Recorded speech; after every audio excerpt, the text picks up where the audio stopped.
그리고 가장 중요한 거, 피하면 좋은 장소라고 돼 있죠.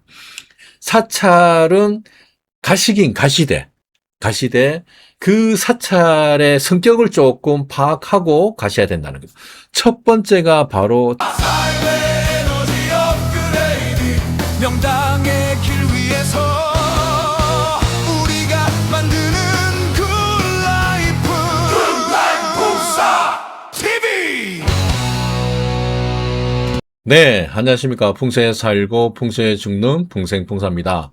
요즘 제가 사찰 영상을 많이 올리는 거 보고 주말에 또 사찰을 많이 다니시는데 특별히 오늘 조금 주의하셔야 될 분들이 좀 계셔가지고 오늘 그 부분에 대해서 좀 디테일하게 말씀드려 볼 테니까 오늘 영상 꼭 참고하셔가지고 사찰을 방문해 주시기 바랍니다. 네, 저는 잠시 뒤에 다시 찾아뵙겠습니다. 네, 일단 화면부터 한번 보시겠습니다. 오늘의 주제가 바로 절에 갈 때 주의해야 할 사주. 갑자기 이게 웬 뚱딴지 같은 얘기인가 라고 생각하실 분들이 또 계실 겁니다. 왜냐하면 사주에 대해서 너무 제가 맹신하지 마라, 이제 이렇게 말씀을 많이 드렸기 때문에 웬 사주와 절에 또 관계가 있을까라고 생각하시는 분들이 계실 건데, 일단 가장 주의해야 될 사주가 있긴 있습니다. 요 밑에 보시면 바로 음팔통 사주라고, 요거는 사주 용어는 아닙니다. 근데 조금 이해하기 쉽게 만들어진 용어가 바로 음팔통인데, 사주 8글자가 모두 음의 기운으로 된 사주를 얘기를 합니다. 조금 더 자세하게 설명을 드리면, 네, 음의 기운 사주 한눈에 보기라고 되어 있고, 먼저 정의에 대해서 말씀을 드리면 음의 기운으로만 구성된 사주를 뜻한다라고 되어 있고, 천간이 얼정기신계로 되어 있고, 지지가 또 충묘, 사미, 유해로 나오시는 분들은 음팔통 사주라고 생각을 하시면 됩니다. 자, 요거를 본인의 사주를 어떻게 아냐? 기존에 계신 분들은 천일기인이라고 무료 만세력 어플이 있는데 그걸 다운받으시면 됩니다. 기존에 계신 분들은 계속 쓰시면 될 것 같고, 요거는 제가 만든 게 아닙니다.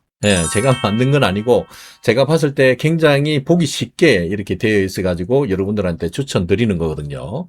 요거를 다운받으셔 가지고 사주를 입력을 해 보시면 이런 식으로 나오게 됩니다. 8글자가 있는데 위에 4글자를 십천간이라 해가지고 천간의 글자가 됩니다. 그리고 아래에는 12개의 글자가 나올 수가 있는데 이게 12지, 지지에 해당이 되는 거죠. 그런데 위에 4글자가 먼저 얼정기신계가 위에 4글자에 다 들어간다 생각하시면 천간이 모두 음의 글자라고 생각하시면 되고, 또 밑에 보시면 충묘, 사미, 계유의 글자가 밑에 다 들어간다 하시는 분들은 지지도 모두 음의 글자로 구성되어 있다고 생각하시면 되고, 이 8글자 중에 한 개라도 요게 아닌 글자가 들어가면 음팔통이 아닙니다. 그분들은 안심하셔도 된다는 거죠. 그렇다고 음팔통인 분들이 불안해 하셔야 된다 이런 뜻은 전혀 아닙니다. 그래서 조금 더 보기 쉽게 정리를 하면은 이렇게 되겠죠. 음팔통 사주는 천간에, 그러니까 윗칸에 4개밖에 없으니까 요 5글자가 4개 다 있다라고 생각하시면 되고, 그 다음에 아래 칸에는 요 6글자가 다 있다라고 생각을 하시면 됩니다. 그 다음에 음팔통의 반대가 양팔통 사주죠. 양팔통은 천간에 한 개라도 요런 글자가, 또 지지에 한 개라도 요런 글자가 들어가면 음팔통이 아니라는 거를 보시라고 이렇게 설명을 한 거고, 오늘은 음팔통에 대해서 말씀을 드리겠습니다. 예를 들어서 이렇게 나와 있죠. 위에 보시면 음팔통 32세 여자, 그 다음에 음팔통 46세 남자라고 돼 있죠. 사주를 보니까 요게 5글자죠. 천간이 5글자가 지금 다 해당되죠. 을, 그 다음에 정, 기, 개 다 있죠. 천간이 다 음의 글자로 구성되어 있고, 밑에도 지지도 해, 그 다음에 미, 그 다음에 유로 되어 있기 때문에 지지도 모두 음의 글자로 다 구성이 돼 있죠. 그 다음에 음팔통 남자도 마찬가지로 얼기 신이 들어가 있고 밑에는 유해가 이렇게 다 구성이 되어 있죠. 그런데 특히 태어난 계절이 중요합니다. 태어난 계절이 음의 기운인 가을이나 겨울에 또 태어나신 분들은 확실한 음팔통이라고 생각을 하시면 되겠죠. 그래서 태어난 계절이 가을, 겨울이 되면은 음의 기운이 조금 더 증가할 수 있다. 그런데 태어난 계절이 여기처럼 보시면 85년 5월 10일이죠. 그러면 봄이다 아닙니까? 봄. 태어난 계절이 봄이나 여름에 해당되시는 분들은 음팔통이라 하더라도 음의 기운이 다소 감소가 된다라고 생각을 하시면 됩니다. 그래서 조금 더 성격에 대해서 한번 보면은 장점은 외유내강. 박해는 굉장히 부드럽고 내한테는 굉장히 강하다. 그 다음에 디테일에 장인돼 있고 뛰어난 분석력. 그러니까 매사에 꼼꼼하고 치밀하고 실수도 적고 또 전문적으로 굉장히 파고 들어가는 그런 성격이 있다는 거고 그 다음에 직감과 공감이죠.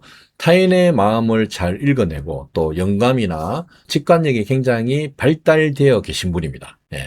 그런데 단점을 보게 되면은 요런 게 있죠.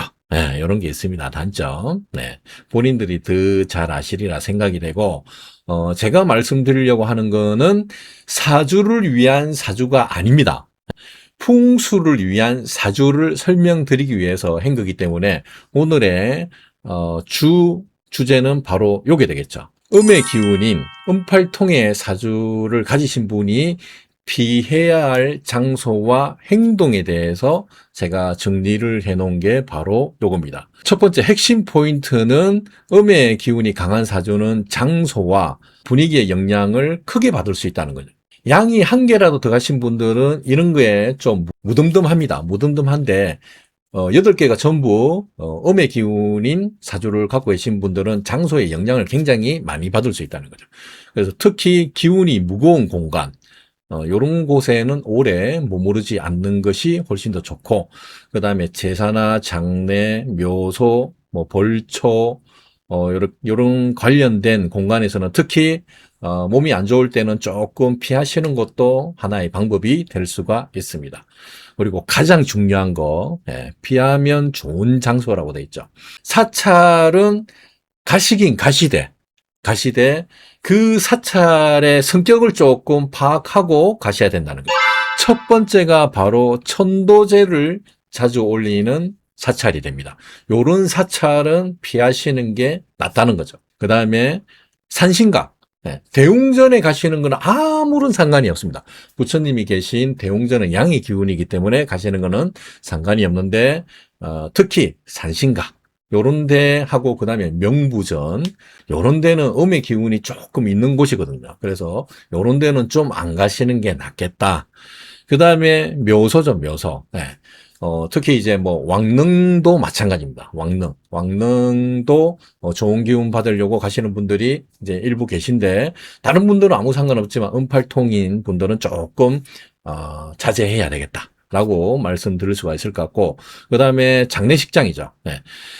묘소도 마찬가지입니다. 묘사에 예를 들어 참여를 했는데 거기서 음복을 한다거나, 그 다음에 장례식장에 갔는데 음식을 먹는다든가 이런 행위는 조금 안 하시는 게 더 낫다는 거죠.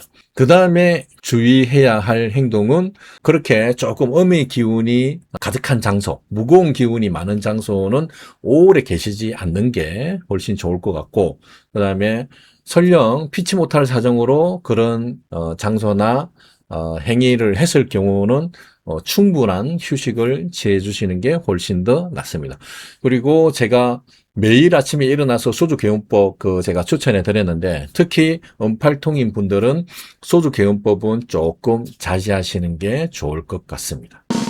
그런데 음팔통인 분들이 그러면 무조건 사찰이나 이런 거를 가시는 게 안 좋나? 이거는 절대 아니죠. 아까 대웅전은 좋다고 했다 아닙니까? 그래서 대웅전은 양의 기운이기 때문에 무조건 사찰을 방문하지 마라. 이런 거는 절대 아니고 음의 기운이 훨씬 더 강하기 때문에 많이 활동적으로 다니셔야 됩니다. 활동량이 훨씬 더 많아야 된다는 거죠. 예. 그게 양의 기운을 보충하는 거거든요. 그래서 개운여행도 많이 가시고 사찰은 많이 가시되 아까 천도제 올리는 사찰이라든가 산신각은 조금 자제하고 나는 가장 기운이 좋은 대웅전만 가겠다. 이런 거는 상당히 권장하는 그런 내용들이니까 오늘 내용을 특히 오해하지 않으셨으면 좋겠습니다.